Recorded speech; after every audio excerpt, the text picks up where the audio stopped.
Hello friends, स्वागत है आप सभी का आपके अपने यूट्यूब चैनल लर्निंग नीट पर। और जैसा कि आपको पता है कि शाम को 5 बजे की जो आपकी क्लास है वो डेडिकेटेड है सुपर टेट और यूपी टेट के लिए, यानी कि जो आपका सिलेबस है जो सुपर टेट और यूपी टेट दोनों में कॉमन जाता है वो चीज़ें हम यहाँ पे देखते हैं। आज का जो सेट है यहाँ पे पिछले 2 दिन से हम हिस्ट्री के क्वेश्चंस देख रहे थे पर्टिकुलर एक टॉपिक से, और आज यहाँ पे कंबाइंड कुछ क्वेश्चंस हम जीके के देखने वाले हैं जो कि एक्चुअली अगर आप यूपी टेट के सिलेबस में जाते हैं तो यूपी टेट के एसएसटी को वो है मतलब कि क्लैश कर रहा है, तो आप उसके लिए भी प्रेफर कर सकते हैं।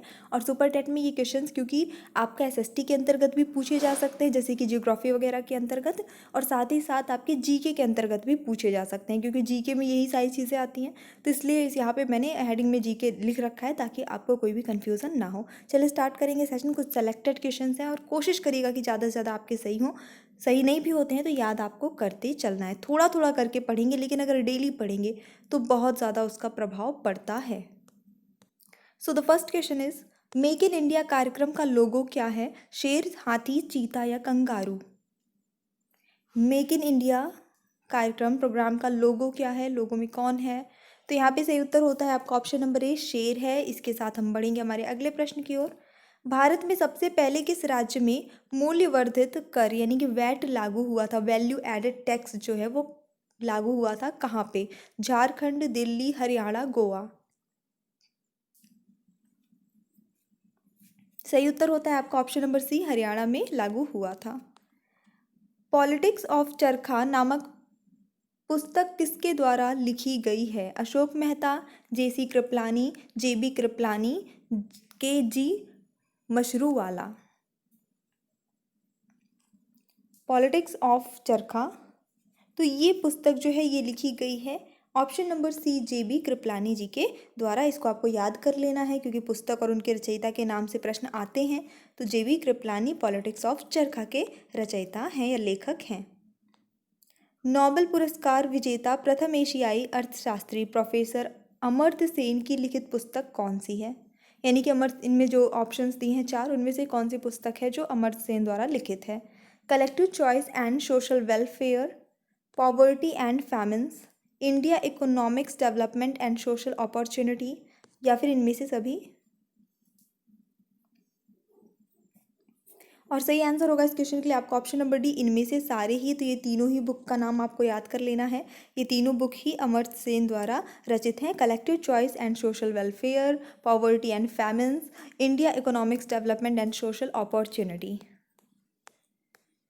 सो ग्रीनविच किस देश में है ये आपको यहाँ पे बताना है? यूएसए, यूके, हॉलैंड या फिर भारत? ये आपका ज्योग्राफी में भी, भूगोल के अंतर्गत भी आ जाता है। तो चलिए देख लेते हैं सही उत्तर क्या होता है। यूके इसका सही, यूनाइटेड किंगडम इसका सही आंसर हो जाता है। एल मिस्टी ज्वालामुखी कौन से देश में है? इटली, चिली, पेरू या फिर कोलंबिया? और उत्तर सही जाता है इस प्रश्न के लिए, पेरू में है एल मिस्टी नाम का ज्वालामुखी। विश्व में सबसे शुष्कतम मरुस्थल है कौन सा?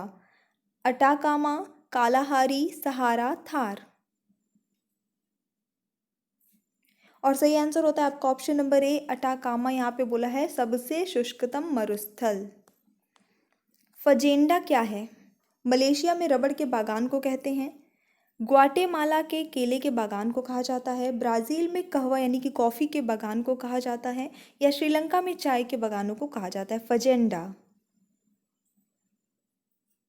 तो सही उत्तर होगा यहाँ पे आपका ऑप्शन नंबर सी, ब्राज़ील में जो कॉफ़ी के बागान हैं उनको कहा जाता है फजेंडा, मतलब ब्राज़ील में कहवा के बागान हैं।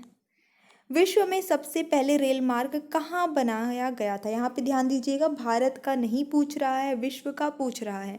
लंदन और न्यू कैसल के मध्य, न्यूयॉर्क और वॉशिंगटन डीसी के मध्य, लेनिनग्राड और मॉस्को के मध्य, या उत्तरी पूर्वी इंग्लैंड में कोयला खानों और न्यू कैसल के मध्य?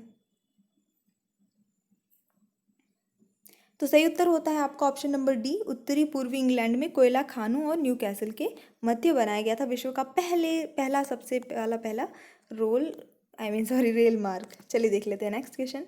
मानव विकास सूचकांक जारी किया जाता है किसके द्वारा? ये इंपॉर्टेंट है क्वेश्चन आपका थोड़ा सा।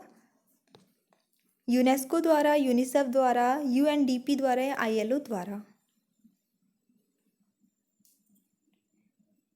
और इसके लिए जो सही आंसर है वो हो जाता है आपका यूएनडीपी के द्वारा। अगला प्रश्न, किस देश को वनों का देश कहा जाता है? रूस, सूरीनाम, ब्राजील या कांगो प्रजातांत्रिक गणतंत्र? वनों का देश, और सही आंसर होता है कांगो प्रजातांत्रिक गणतंत्र वनों के देश नाम से जाना जाता है। विश्व का कौन सा देश पवन चक्कियों की भूमि कहलाता है? पवन चक्की मतलब विंड मिल्स जो होते हैं वो। Sweden, Netherlands, Denmark, Finland? और सही उत्तर होता है नीदरलैंड, पवन चक्कियों की भूमि, land of wind mills. Durand line निम्नलिखित दो देशों के बीच की सीमा रेखा है? भारत और पाकिस्तान, पाकिस्तान और अफगानिस्तान, भारत और चीन, संयुक्त राष्ट्र अमेरिका और मैक्सिको। अभी कुछ दिन पहले इसकी मैंने थ्योरी वीडियो आपको प्रोवाइड कराई थी, अगर आपने देखी हो तो। कुछ दिन नहीं मतलब कुछ टाइम हो गया है। चलिए देख लेते हैं यहाँ पे जो सही उत्तर होता है वो क्या हो जाता है आपका। ऑप्शन नंबर बी हो जाएगा, पाकिस्तान और अफगानिस्तान के बीच की। अगला देख लेते हैं, भारत में सूफी संप्रदाय का संस्थापक किसे माना जाता है? कुतुबुद्दीन बख्तियार काकी, निजामुद्दीन औलिया, मोइनुद्दीन चिश्ती या फिर नसीरुद्दीन महमूद? सूफी संप्रदाय का संस्थापक भारत में, सही उत्तर होता है मोइनुद्दीन चिश्ती। आपका ऑप्शन नंबर सी यहाँ पे करेक्ट आंसर हो जाता है। स्वामी विवेकानंद को विवेकानंद की उपाधि किसने प्रदान की थी? अच्छा प्रश्न है। महाराजा खेतड़ी ने, महाराजा बड़ौदा ने, रामकृष्ण परमहंस ने या फिर इनमें से कोई नहीं?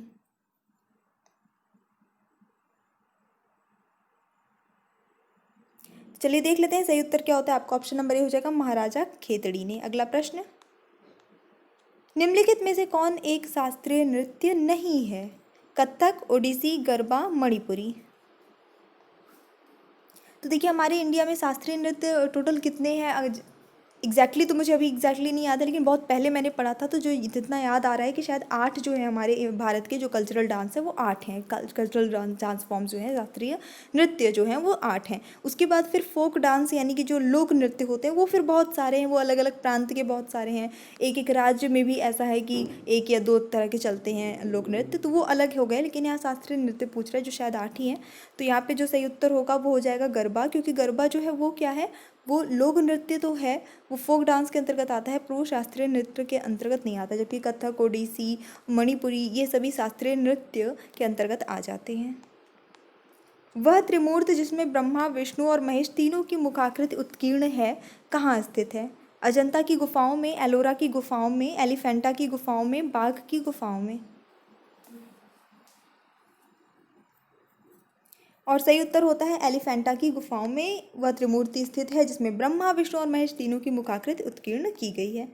2.5 दिन का झोपड़ा क्या है? मस्जिद है, मंदिर है, संत की झोपड़ी है या मीनार है? और ये कहाँ स्थित है, क्योंकि 2.5 दिन का झोपड़ा कहाँ स्थित है ये प्रश्न काफ़ी प्रचलित प्रश्न है।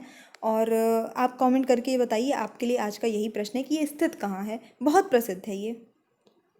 तो चलिए देख लेते हैं ये सही उत्तर इसका क्या हो जाता है। तो ये मस्जिद हो जाता है आपका। 2.5 दिन का झोपड़ा एक मस्जिद है। स्थित कहाँ है कमेंट करके बताइए। लोक सेवा दिवस किस दिन मनाया जाता है? 21 अप्रैल, 22 जून, 21 सितंबर, 15 अगस्त? लोक सेवा दिवस, और सही उत्तर होता है इस प्रश्न के लिए आपका ऑप्शन नंबर ए, अब 21 अप्रैल को मनाया जाता है। इसी के साथ बढ़ जाते हैं हमारे अगले प्रश्न की ओर। एक बार वीडियो को लाइक प्लीज सभी कर दीजिएगा। हिंदू व्यू ऑफ लाइफ नामक पुस्तक किसने लिखी है? Swami Vivekananda, Swami Dayanand Saraswati, B.R. Ambedkar, doctor S Radhakrishnan? और सही उत्तर होता है आपका option number D, doctor S Radhakrishnan ji ने लिखी है हिंदू व्यू ऑफ लाइफ नामक पुस्तक। तो सेशन हमारे 20 क्वेश्चन का सेशन कंप्लीट हो चुका है, जो कि हम फटाफट से देखते हैं। डेली शाम को 5 बजे जीके जीएस एसएसटी के कंबाइंड क्वेश्चन इसमें आपको प्रोवाइड कराए जाते हैं। थ्योरी के लिए आप लोग कमेंट करते हैं कि पहले थ्योरी पढ़ा दीजिए। देखिए आप एक बार चेक करिएगा, प्लेलिस्ट बनी है सामाजिक अध्ययन नाम से, उसमें काफ़ी सारी थ्योरीज अवेलेबल हैं ऑलरेडी। और भी टॉपिक वाइज जो है थ्योरीज बना बना के बीच बीच में आपको प्रोवाइड कराई जाएगी। लेकिन फिलहाल क्वेश्चंस भी करना ज़रूरी है, क्योंकि उससे खुद को भी एनालाइज होता है कि हमारी कितनी तैयारी है, हमसे कितना बनता है, या हमारी पढ़ी हुई चीज़ें हमें कितनी अभी तक याद हैं, है ना। तो वो सारी चीज़ें हैं, और प्लस ऑब्जेक्टिव क्वेश्चंस के फॉर्म में बहुत सारी चीज़ें याद भी हो जाती हैं परमानेंटली। तो इसलिए क्वेश्चंस भी आपको प्रोवाइड कराए जाएंगे, थ्योरी भी बीच बीच में आपको, जैसे मैं संस्कृत में भी प्रोवाइड करा रही हूँ क्वेश्चंस भी, थ्योरीज भी, हर सब्जेक्ट में मैं ऐसे ही प्रोवाइड करा रही हूँ, थ्योरी भी दे रही हूँ, क्वेश्चंस भी दे रही हूँ। आपको सुपर टेट के लिए भी वैसे ही मिलेगा। जिसकी थ्योरी ऑलरेडी अवेलेबल है चैनल पे, वो चीज़ें फिर से रिपीट नहीं करते हैं, अगर आप लोग बोलेंगे तो किया जाएगा, पर मुझे नहीं लगता है कि जो वीडियो ऑलरेडी अवेलेबल है फिर वही वीडियो फिर से बना के डालना तो मेरे लिए बेनिफिशियल होगा। मैं कोई भी कितने वीडियो डालूँगी मेरे लिए फ़ायदा ही हो उसमें होगा। लेकिन आपका क्या मतलब, वही वीडियो फिर से है और वही वीडियो फिर से आप देखेंगे तो आपका ही लॉस हो जाएगा उसमें। तो इस वजह से आप एक बार प्लेलिस्ट चेक करिएगा, थ्योरी वीडियोस अवेलेबल है। So thanks for watching, keep studying and bye bye.